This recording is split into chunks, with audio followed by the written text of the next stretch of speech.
They slithered from primordial crags and crevices.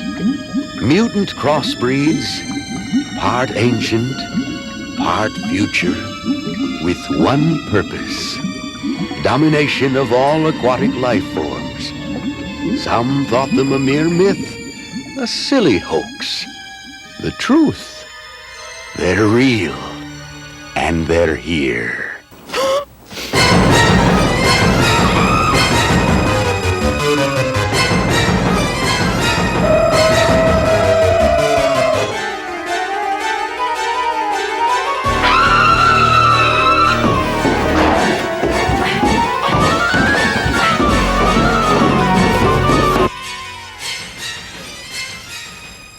Oh, hi, folks. Sorry about this. I was just watching one of my favorite old movies, and it gets to me every time. I guess because soft plastics are very often a misunderstood creature, and their proper usage can seem almost hopelessly confusing if you don't know some of the basics of when, where, and how to fish the many varieties that exist. But that's what we're here to do today: unravel the mysteries surrounding this family of baits, and particularly as they relate to bass fishing. But before we get into that, let's look at a little history surrounding soft plastics and bass fishing. Soft plastics have as colorful a history as the assortment in your local tackle shop. Every imaginable size, shape, color, and texture adorn wall displays. But it wasn't always so. A time not so long ago, soft plastics were in their infancy. The origin of the plastic worm can be traced back to at least the mid-1950s. One of the earliest models was the Squirmin' Jig, which combined a marlin thingamajig jig head with a Sportsman's Product natural-appearing plastisol worm. In the 1960s, Cream and Fliptail became two of the biggest names in the plastics business. Cream's claim to fame was a stiff, tough, straight-tailed worm that withstood the punishment of jig worm fishing. Fliptail, meanwhile, introduced perhaps the first soft, transparent, unnaturally colored worms that were forerunners of today's rainbow concoctions. Fliptail sported a beaver tail as opposed to a straight tip, adding shape to the formula. The innovative snag-free Texas rig made plastic worms an immediate success in timber-filled impoundments built throughout the South in the 1950s and 1960s. Fishermen and businessmen got into the worm business, either as manufacturers or independents hand-pouring plastisol worms in basements. Plastic worms had arrived.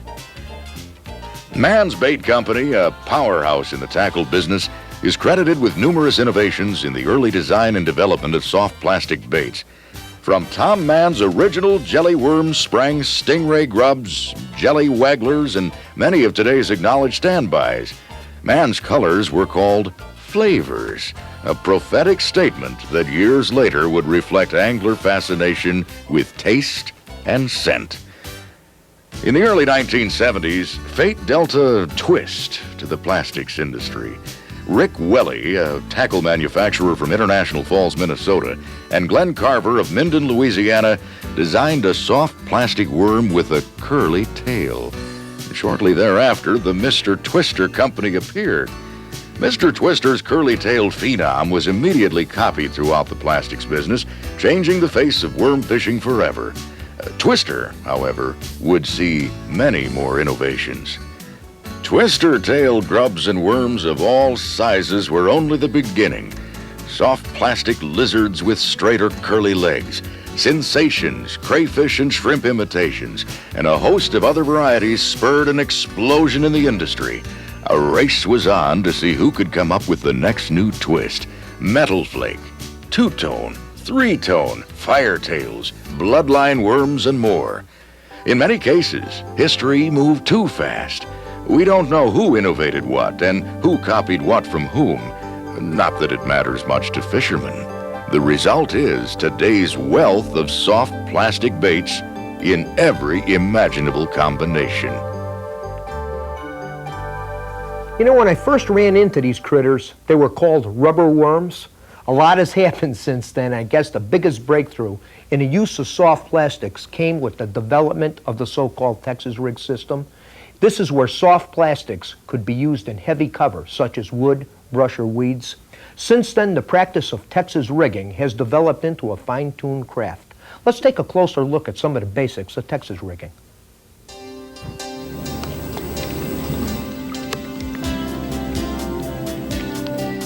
Pick up, James. There he is. Oh, yeah.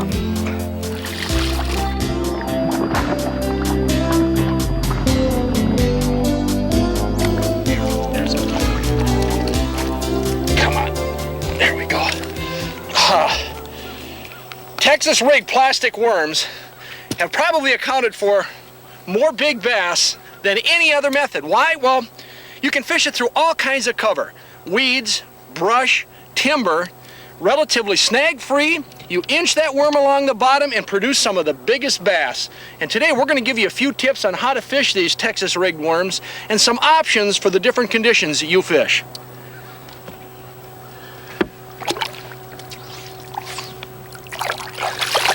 Sir, I'm going to turn back around where you hit that fish again. Make another pass through there. There should be some more fish set up on that spot.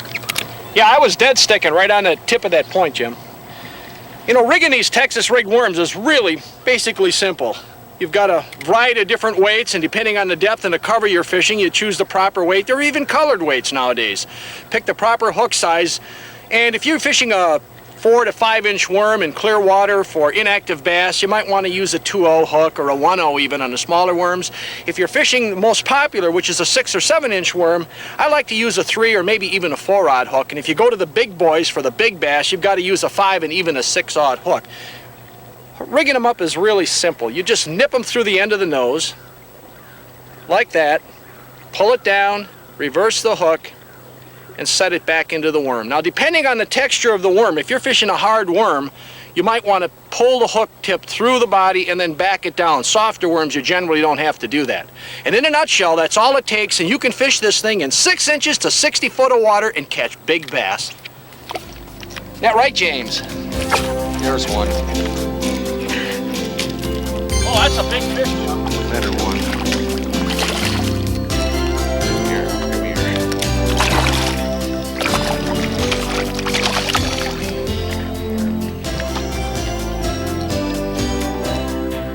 Same thing, I was sitting on the bottom when that fish hit it. I was really pulling there. Look at this, he's putting sort of bulldogging. Same thing, that fish, I wasn't really, there we go. Look at that. Texas rig craw worm. That time Dan's using a regular plastic worm. There we go. That was a better sized fish. Dan was Texas rigging a worm. I'm Texas rigging just a craw worm. There's literally hundreds of different profiles of soft plastic baits, and you can Texas rig just about any one you'd want to, from grubs to lizards to craw worms to whatever. One of the most important facets of worm fishing is matching your rod and reel to the cover conditions you're faced with.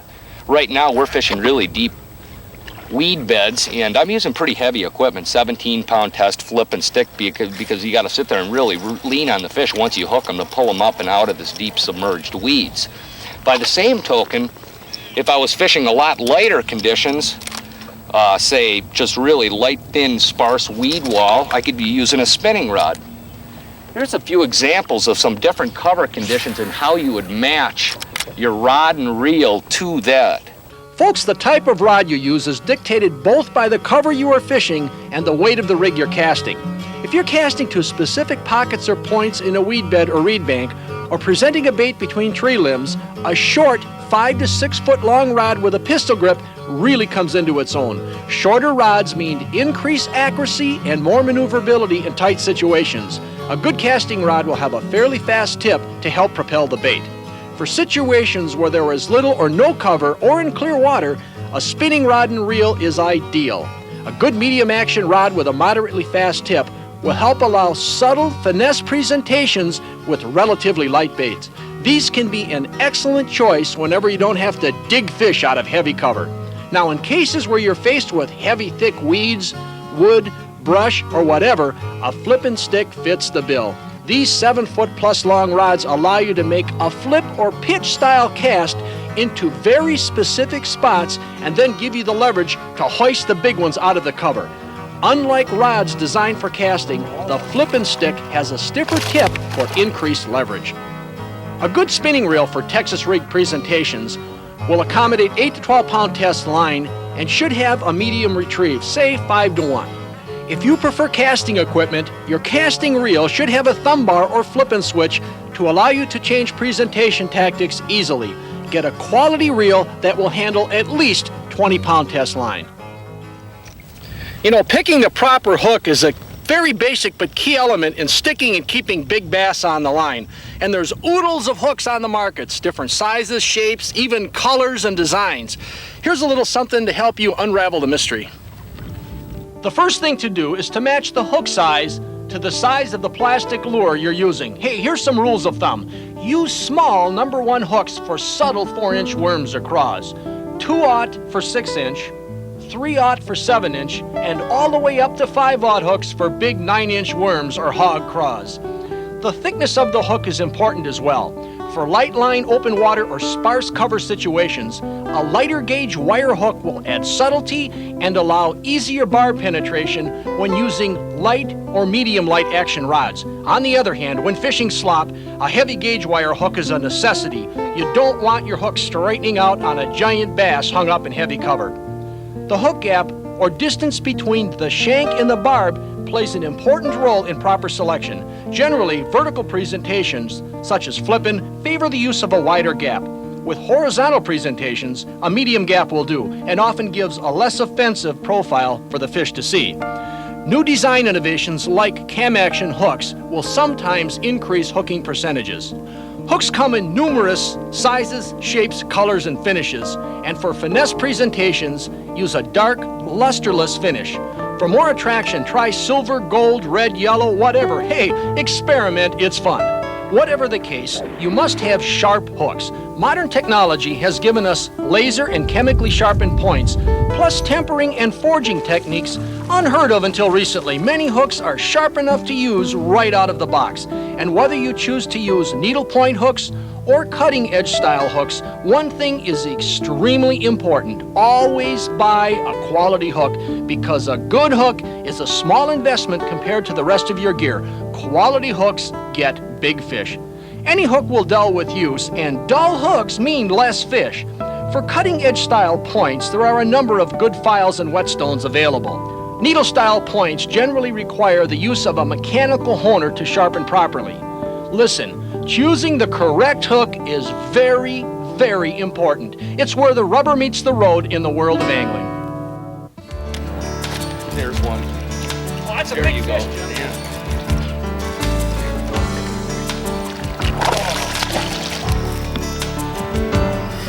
That's why you got the elephant stick.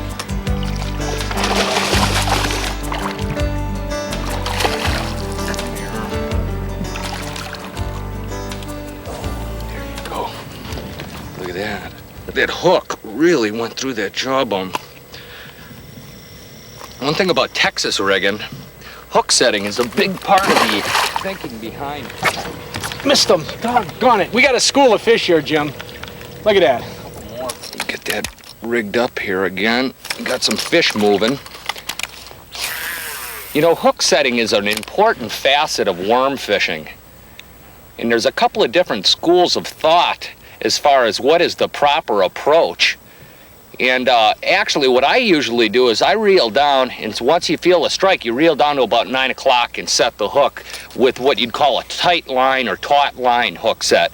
The other method is a slack line hook set, which is literally just dropping the rod tip down, leaving slack line, then setting the hook. What this creates is a little bit more velocity, impact of the hook to tear through the worm and into the fish's mouth.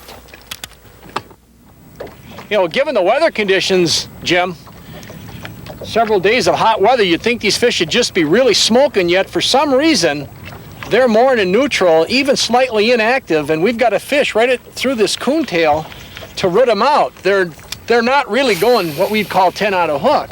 You've got to get in and feel the cover and slide that worm or craw or lizard right into the cover and then let it sit there before they'll pick it up. Yeah, it's unbelievable. You know, that last fish I had, that better size one, it really didn't hit the bait that hard. really dependent on the fish's attitude, how aggressive they are and how they're going to hit the bait. Right now, we're hitting them almost like on a dead sticking retrieve. You have to just let it sit there for a long time before the fish will pick it up. Sometimes when they're aggressive, they're going to be hitting it when it's falling. And a lot of times it's really surprising that sometimes they'll feel like a bluegill. You just lift up and you'll feel really surprised that a good-sized bass will not strike the bait that hard. And that relates to the hook setting in that a lot of times you don't set the hook right away. Sometimes you might have to give them a second or two, sometimes 3 or 4 seconds, even longer, prior to setting the hook. What's really interesting, you take a look at the shapes of some of these plastic critters, and you wonder, a bass has never seen half of these shapes, so why do they eat them? And I gotta believe that a bass is a real opportunistic feeder, and a small little piece of plastic that resembles possibly something distressed and vulnerable is just too much to resist, and they're gonna come up and gobble it. You take a look at the colors and the sizes and the shapes, and you gotta just wonder, why would a bass hit that stuff? But believe me, they really love them. Really got perfect conditions to be able to detect strikes right now, being so flat calm. Using the rod for feel, but you're also watching the line.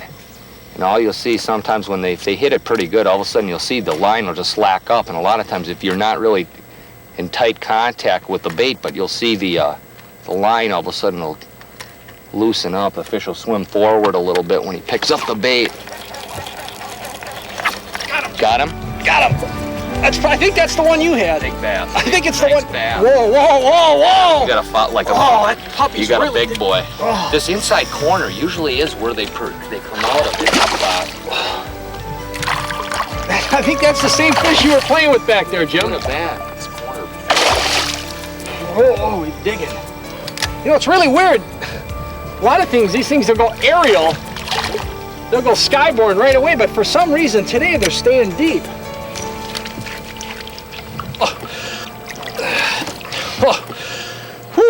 You know, on any given day, a number of different retrieves might work. And I mean, you've got to be versatile and you've got to continually experiment with retrieves. For example, if the fish are extremely active and they're running, you can get them on a swimming retrieve, which is simply swimming the worm back, and many times they'll come up and just inhale it. Boom, you got activity. If bass are neutral, kind of like they are today, you might have to penetrate the cover and fish a lot slower and either hop the lure or slowly drag it along the bottom. And when the bass are really inactive, such as cold front conditions or maybe in cold water conditions, you want to really slow down, dead stick, or very, very slowly drag the worm. One thing for certain, whenever you're fishing a Texas rig, you want to maintain bottom contact. Therefore, you can feel the different levels of the cover, the types of cover, and give you a good mental picture of the structural element you're fishing. That bottom contact is a key thing in fishing a Texas rigged lure properly. Northern bit me up. You have to re-rig. Yeah. Let me re-rig here a second or two. You know, there's quite a few optional things that you can do to Texas rigs for various reasons, such as sinkers that screw into the worm where you don't have the worm slipping away from the sinker when you're fishing real heavy cover such as reeds or wood. That can be a real plus. A screw-lock sinker, which locks the plastic bait onto the weight itself, is one of a number of methods of what is referred to as pegging. Pegging keeps the sinker from sliding on the line, which is helpful when fishing dense cover or wood, because it pulls the bait down into the cover. In lighter cover situations, a free sliding sinker gives less resistance for the fish to feel. The classic method of pegging is to break a flat toothpick off in the head of the worm weight. A neoprene stop can be used as well as new inventions like the U.S. Tackle Simpleton sinker, which attaches to the line without retying the hook. Sinker shape also plays a key role. Long tapered sinkers slide through cover well, but in some cases a shorter, fatter sinkers will allow the bait to temporarily hang up in reeds, brush, or limbs while you jiggle the bait tantalizingly. Each has a time and a place. Sinker color is another variable you can play with and will make a difference in some situations. Some sinkers are manufactured with rubber skirts to add bulk to the presentation. These two come in many different colors. Finally, there are even sinkers made that contain rattles inside to help the fish locate the bait in dark or heavy cover conditions. There are even rattle inserts for fitting inside the plastic worm itself. What will they think of next? Here's one. Right on the end of that clump, James. Get in there.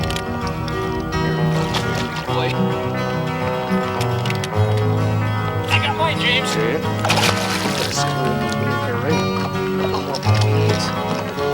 School of them in. Oh!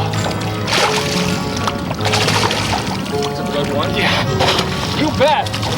Oh. Yeah, I know. Oh. Toe to toe. You know, plastic worms and plastics have been around for about 100 years. They're still catching big fish, and when you Texas rig some of these new plastic concoctions, you're gonna catch some of the biggest fish all season long in any lake, river, or reservoir you fish. Tell you, I'd stay and talk longer, but we're on a hot bite. I'm going fishing.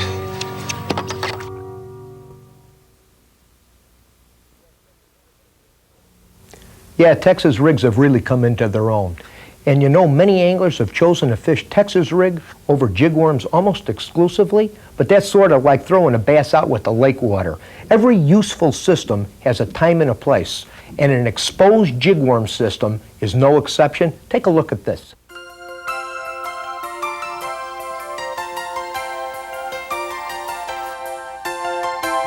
Oh, there he is, right at the edge.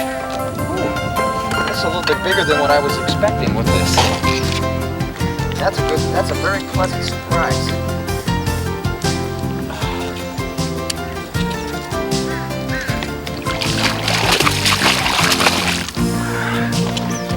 Drop my marker out here.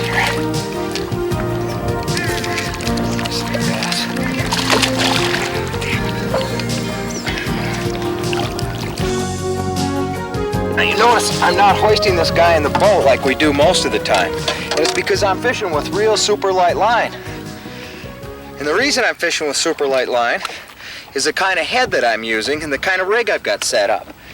Stick it back. Jig heads like this are becoming more and more important to soft plastics fishermen. And this head is a kind of a unique head that evolved out of the North Country, out of the Midwest here in Minnesota. It's got lots of advantages to fishing soft plastics. We talked about Texas rigging and how important it is and sometimes difficult to set the hook and get it firmly embedded in the fish and penetrate the soft plastic. This little head is fished with an exposed hook, which gives you lots of advantages, but it also makes you have to make some compromises. I'm up on the edge of a point. Put on another power worm here. I'm up on the edge of a point, and the fish are on the outside edge of some real thick weeds. Now I could be fishing brush, or I could be fishing cover that's just not very dense at all, and this would still work real well. As opposed to the way that we were set up with when we were Texas rigging, with 20-pound test and a heavy stiff bait casting rod, I've got a little finesse outfit here. I'm running about 10-pound test. I could go down as light as 6. I've got a 6.5 or a 7-foot spinning rod and a spinning reel.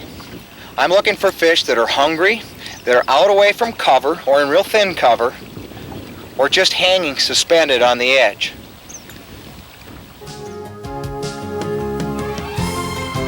There we go. Fella.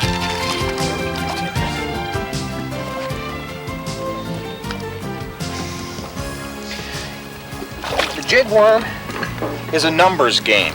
You'll catch some good fish, but it is your numbers bet. You want lots of bass, you fish a jig worm. You want a big bass, you fish some of the other heads that we're going to talk about later. You want to put this thing inside the worm about the same distance as the horizontal part of the shaft. And then she'll lay nice and straight. This is a lot simpler rig to set up than a Texas worm. Anybody can fish this. It's a real no-brainer system, which is why I like it so much. Let's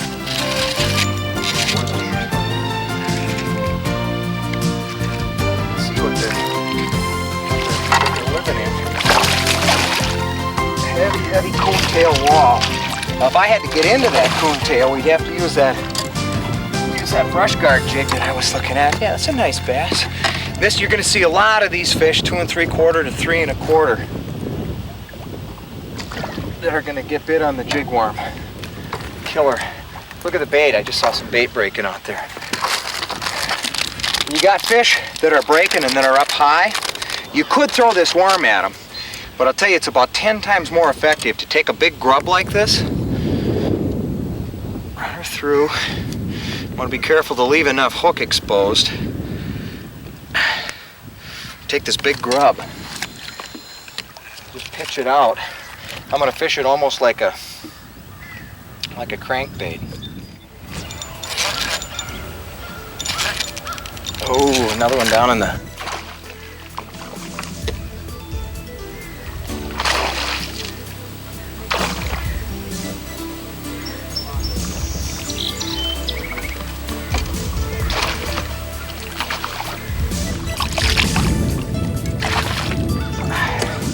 Another real typical worm fish. You got my worm though. It's hooked. Once you get that little wire hook in him, it really sticks in him. It's really a nice yellow one. He looks like he hasn't eaten anything for a while though. Let me take you to a couple other specific situations where an exposed hook jig head is just a killer system for bass. As we have seen, jig worming works well when fishing the edges of weed lines, when fish are directly relating to the edge of the cover, or when they're out a short distance.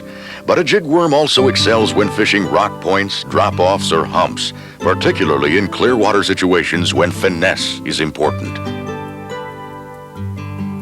In cases where bass are suspended over the tops of a weed bed or out over open water, you can swim a jig worm along horizontally and be quite effective in many situations.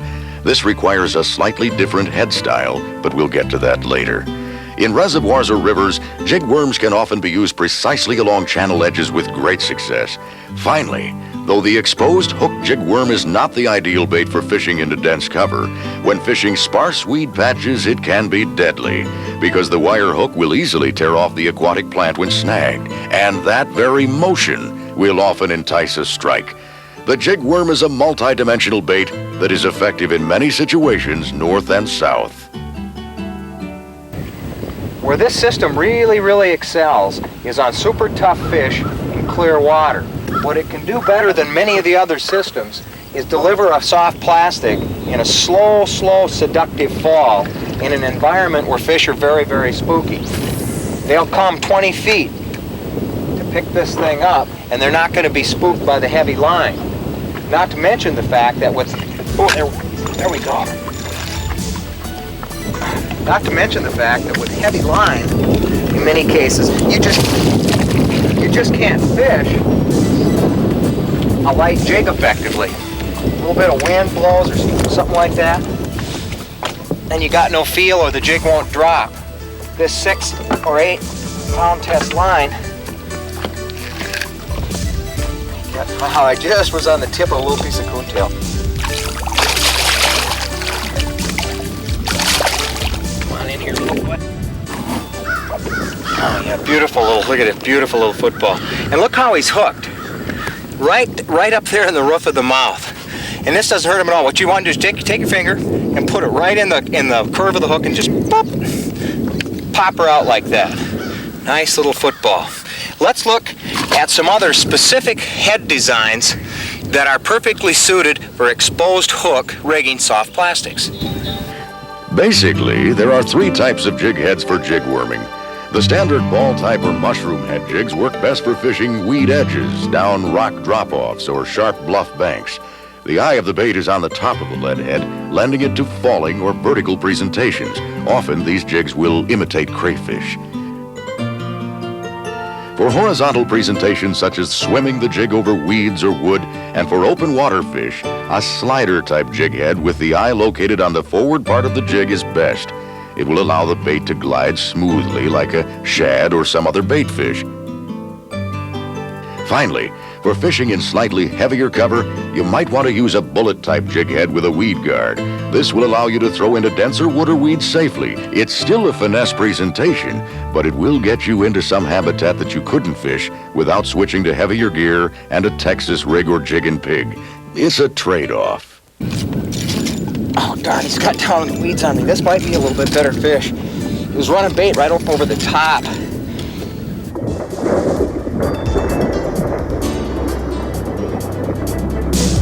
Oh, this is called coontail. This stuff grows, be in a thick wall and be up on flats like this, and it might be just in little patches. There we go. Oh, good looking bass. And this is exactly what they like to live in. This stuff is so thick that they can't really live or feed effectively inside of it, so they'll roam the edges of it or live in the pockets. Just barely hooked.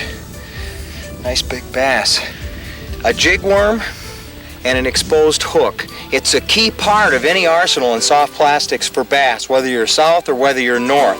Just you've got to fish it in the right kind of cover.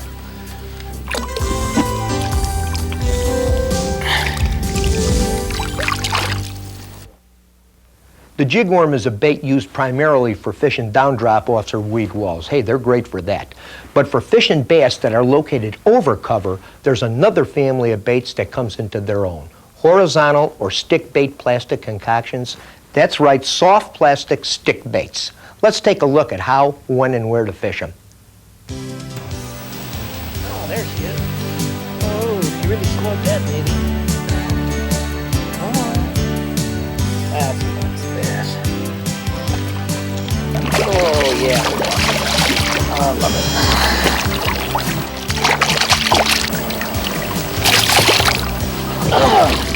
On a stick bait, a soft plastic stick bait.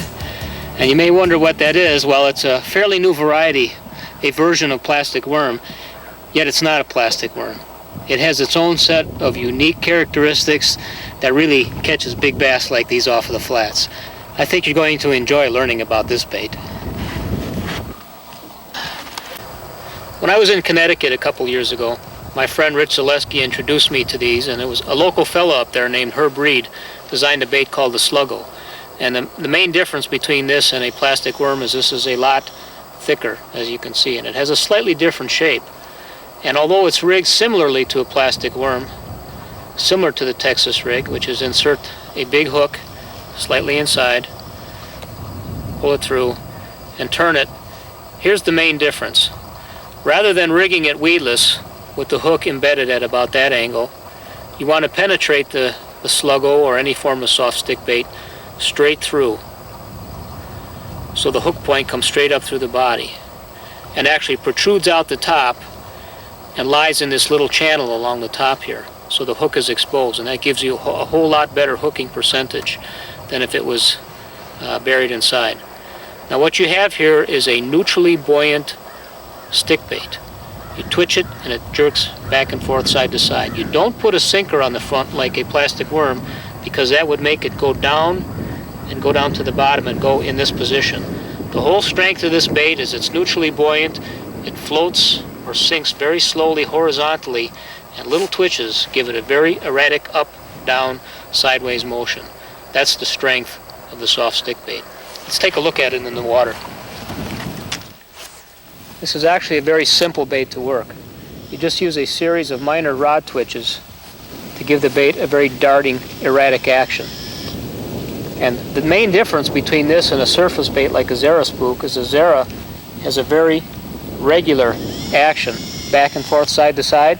This thing, if you look at it in the water down here, it's a twitch, and one time it goes up, one time it goes down, one time it goes sideways. It'll pop the surface another time. And there's just nothing regular about this at all. It's a constant dancing and darting motion, and there's no way a fish can predict which way this bait is going to move.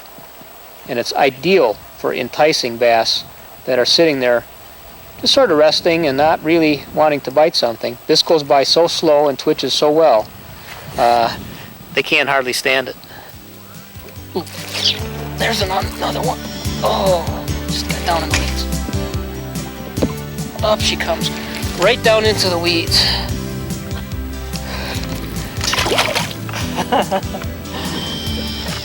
Come out of there, you. He brought his house with him. Come here. Wow. You think bass don't live in the flats? Man, look at that cover. No wonder he's up in there. That's a typical good fish on the stick bait. Oh, is he hooked?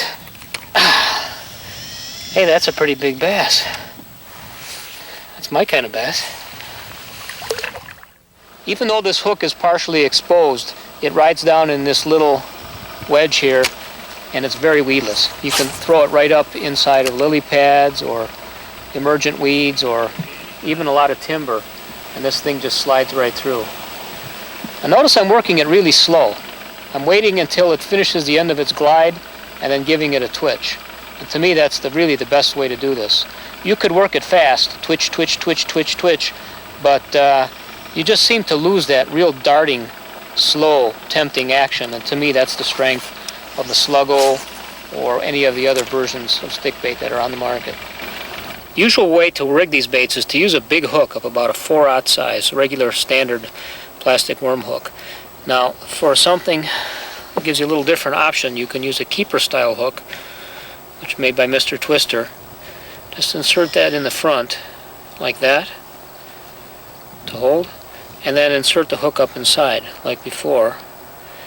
And this seems to be real easy on the worm body itself. When you catch a fish, this little barb pulls out, and you don't rip the front of the stick bait up, and these things last a lot longer. If you start catching a bunch of fish, you can find that the normal hook ripping in and out really rips the worm up, and you go through them real quickly. And here's one other little adaptation. If you want to work a little bit deeper than just across the weed tops or in shallow water, use a weighted worm hook like this.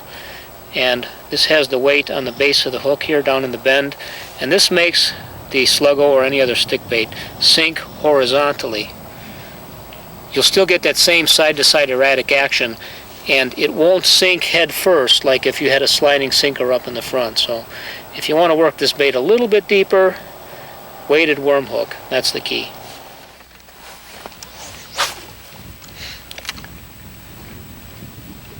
By its basic design, the strength of this lure is for fishing the shallow and mid-depth flats. Over the tops of weeds, between lily pad stalks, something like that. Not real deep water. You would seldom be working this any deeper than 4 feet beneath the surface. Just work over the top of the available cover. Oh, another one. There he is. Up, up, up, up, up, up. Yes, sir. Big bass. All right, all right. Come on, baby.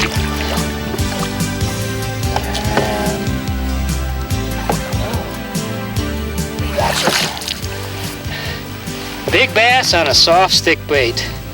That's a real slugfest. You know, depending on a fish's mood, water clarity, fishing pressure, and other factors, there's many situations, particularly in clear water, where finesse is extremely important to catching bass consistently. It's in circumstances like these where tube baits begin to shine. And they can be rigged to match just about any situation you're faced with. Take a look at this.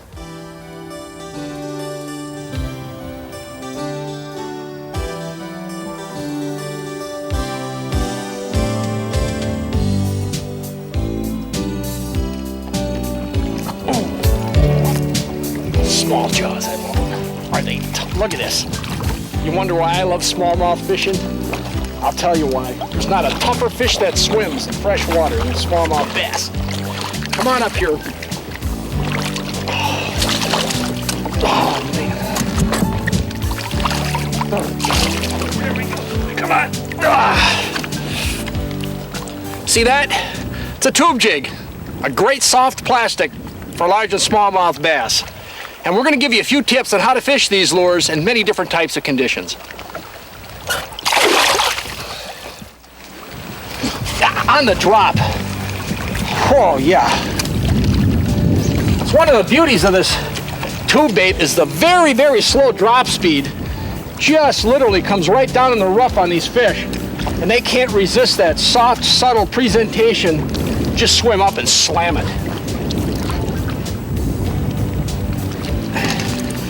Yeah. You know, I worked this little point with crankbaits.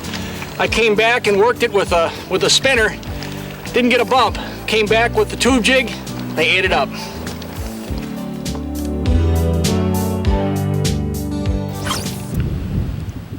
Tube jigs have been around for a lot of years, and they were popularized in the western Clearwater reservoirs and some of the mid-south highland impoundments, and basically largemouth bass, smallmouth bass, and probably spots were the main prey. What is a tube jig? Let me show you. It's a piece of plastic, hollow plastic body that can be rigged in several different ways. And essentially, it traps air and gives you an extremely slow fall speed. Sometimes that's exactly what the fish demand. Tube jigs come in many different sizes and colors, and with some simple rigging, you can fish them in and around sparse cover, open water areas around rocks like I'm fishing here, and catch spots, largemouth, and smallmouth. You know, I believe you can catch bass during the open water period from ice out to ice up on this fantastic little tube jig. And I'm going to show you a few things on how to rig them so that you can catch bass in your area. I don't care if you're fishing north, south, east, or west, bass are going to bite these under certain conditions. Here's a few ways to rig these things that'll help you more efficiently fish the cover that you're faced with. Take a look at this. This is a simple, lightly Texas rigged 4-inch tube jig with a 1/32 ounce slip sinker.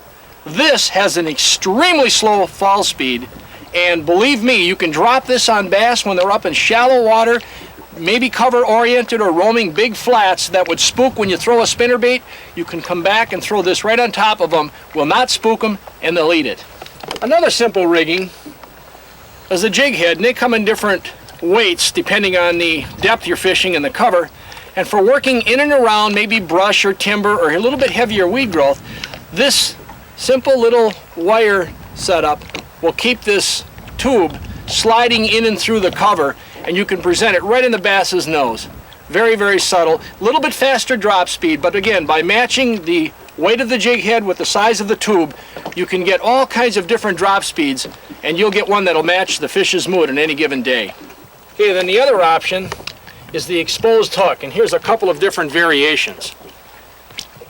You'll notice that the eye is coming directly out of the, well, I guess the head of the tube. And it's a great for sliding and gliding and swimming and working slowly in and around the edges of cover. If you're fishing more of a vertical bluff bank or possibly very deep water, the eye centered more in the traditional jig style will function a little bit better for you with a vertical lift. And these are very, very simple to rig too. There's a number of different head styles on the market, and it's really simple. You just insert the head directly into the tube body and pop. Out comes the eye of the head of the jig, and you're in business. Very simple, yet very effective. The wonderful thing about these tube jigs is that they come in all different sizes. Small little 1 inches for crappies. You've got some 2 and 3 inches for smallmouth. You've got 4 inches for largemouth and bigger smallmouth. They come in a variety of colors too. And as a general rule of thumb, we like the more subtle colors for clear water, and again, the chartreuses and the brighter colors for your darker stained water conditions. All in all, the tube jigs, you can match them to the mood of the fish. You can fish them in and around sparse cover very effectively, and believe me, when everything else fails, you can go in and finesse the fish. Cold front conditions, clear water, you're talking western reservoir bluff banks when the fish are difficult to trigger. These tube lures will do the job for you, no doubt about it. I like to fish the tube with spinning gear, and I'll always match the equipment to the conditions I'm faced with. If I've got relatively sparse cover, I'll use 6-pound test line sometimes. If I'm in heavier cover, I'll go to 8 or 10. Generally, a medium action spinning rod, 8 or 10 pound test line, and you're in business. Just hang on. Time to go fishing.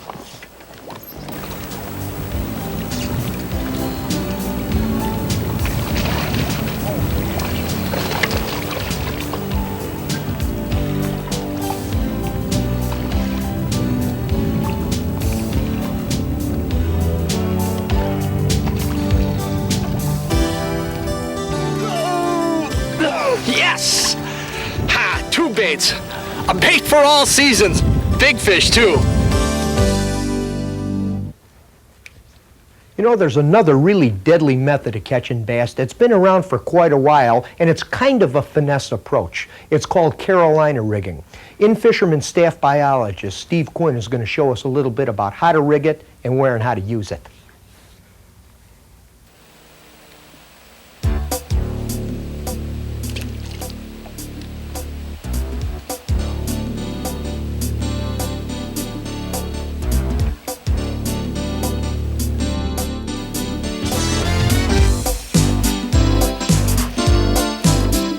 Go. Come on out of there now.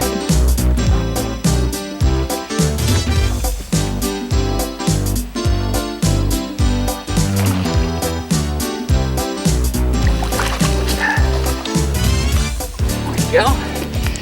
Right. Deep water bass, folks. Deep water bass. Cool conditions and clear water. That fish was way down there. The thing that did it was a Carolina rig. Put you back home, fella. Wow, that was great. Now I want to explain a little bit about what I mean by a Carolina rig. Basically, a Carolina rig is any type of soft plastic bait fished with the sinker a set distance from the lure. This rig reportedly had its origins in North and South Carolina reservoirs where bass anglers used a heavy slip sinker separated from the plastic worm with a barrel swivel. A plastic or glass bead was often placed between the weight and the swivel to protect the knot, add color, and produce a clicking sound during the retrieve. This setup was very effective for largemouth, smallmouth, and spotted bass in deep water that had suspended off bottom because the 3/4 ounce sinker sank quickly and the worm remained above bottom during the retrieve. The use of Carolina rigs remained rather localized until Jack Chancellor won the 1985 Bassmasters Classic with a rig he labeled a do-nothing worm, which was a stubby, 4-inch straight worm with 2 pre-rigged hooks. Publicity surrounding this tournament caused many fishermen to experiment with this type of rig. In recent years, anglers nationwide have recognized its versatility. Several lure companies offer small, buoyant pre-rigged worms, some with leaders of 24 to about 40 inches. Several have small appendages that fit over the hook point to reduce snags in weeds, brush, or timber. Perhaps the simplest form of Carolina rigs is the split shot rig, with a lead shot pinched on the line ahead of the worm. For use in western reservoirs, anglers have devised new arrangements, sometimes called California rigs. Many types of small plastics can be fished behind a sinker that's pegged above the lure with a neoprene stop that easily slides onto the line. The stop moves easily up or down to adjust leader length. As inventive minds have turned to Carolina-type rigs, we've seen many excellent new designs. Among the most versatile are U.S. Tackle's Speedo bead and Simpleton sinker that are easily attached to the line. This feature allows quick adjustment of weight and leader length to suit conditions. Matching the plastic bait, sinker weight, and leader length to bass location and activity level is one key to successful use of this bait.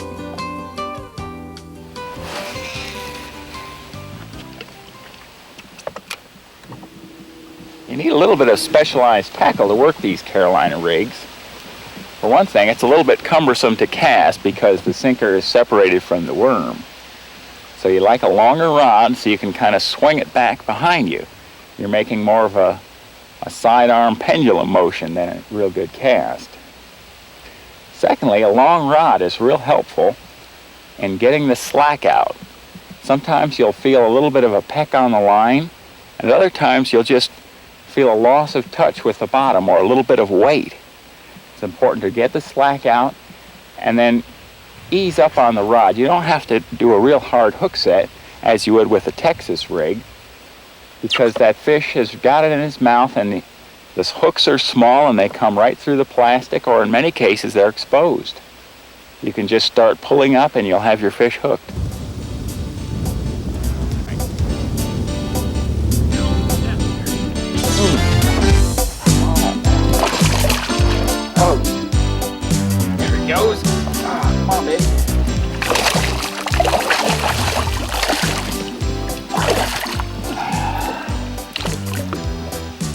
Gobbled that worm, didn't he? I think he was relating to those fallen trees over there. There's some timber, but it's not too thick.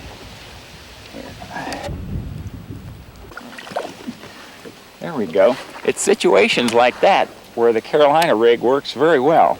And in some situations, it's the most effective type of bait you can use.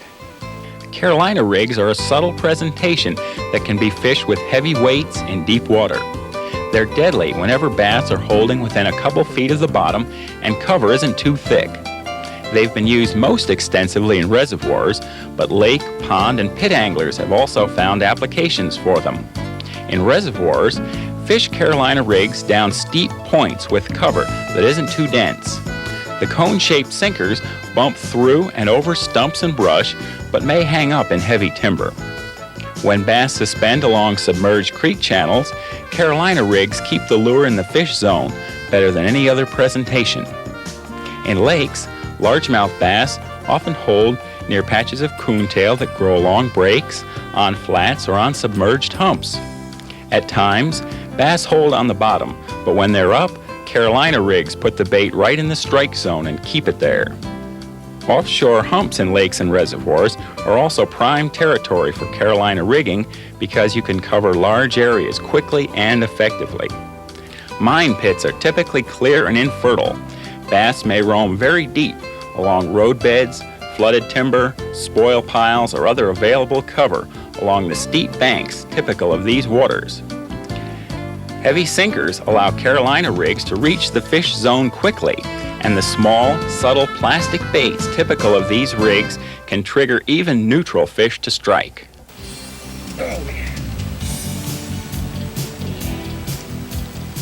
It's a big fish here. Down in deep water. Here he comes. Whoa, Sally. He's not ready yet.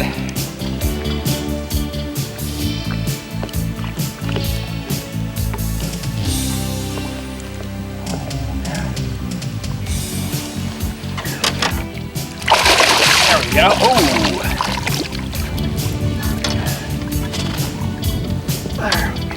Ooh, look at that. Now that's the type of bass that's made Carolina rigs a popular item for many years throughout the country. But boy, that fish just don't want to quit. Whoa, come on, Smallie. I love catching smallmouths, I'll tell you. They're actually my favorite fish. You know, folks, the Speedo beads and simpleton weight system is really a unique idea. I caught that Smallie on a short version of a Carolina rig. I guess there's maybe 15 inches here.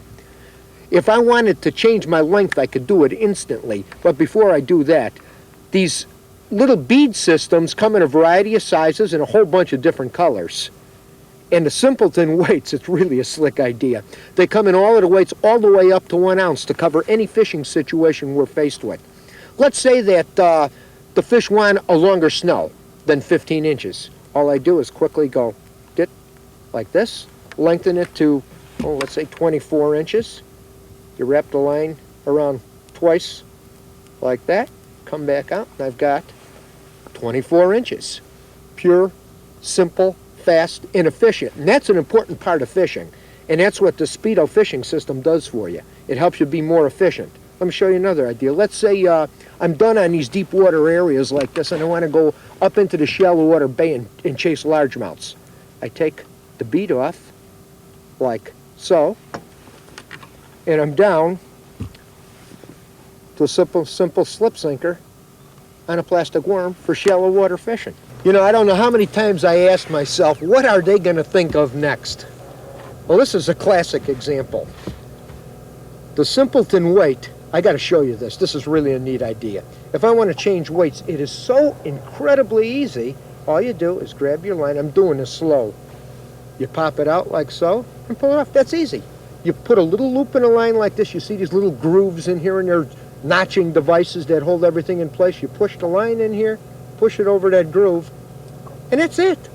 I mean, I can change weights like this. It's incredible, absolutely incredible what fishermen can come up with. These must be long-time winter projects when they're talking fishing together with a bunch of guys. The people that concocted the simpleton weight speedo bead system really come up with a winner. It helps us all be a little more efficient. That means we're going to be more effective on the water. Hey, you know, just thinking about it, this would have great application to live bait rig fishing, to change your sinker, your slip sinker concept, change your snell lengths and everything, using night crawlers, leeches, minnows.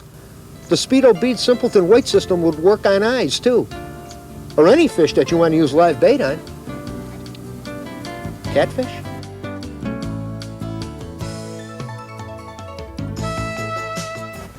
Well, folks, there's a basic rundown of the varieties of soft plastic baits you'll have to contend with. Quite a large selection, wouldn't you say? But as you know, with any topic involved in this wonderful sport of angling, there's always more to learn. That's why we're coming out with another video on the subject of soft plastics for bass. It'll build on a foundation laid by what you've just seen, and it'll touch on subjects such as which seasons favor which soft plastics, when to fish big baits as opposed to smaller baits, and we'll get into specialized techniques such as shaking and doodling, wacky worming, and dead sticking. It'll help round out your understanding of this subject. Well, thanks for joining me, folks. I think I'll get back to watching my old movie, Attack of the Killer Baits. I really can't get enough of these things.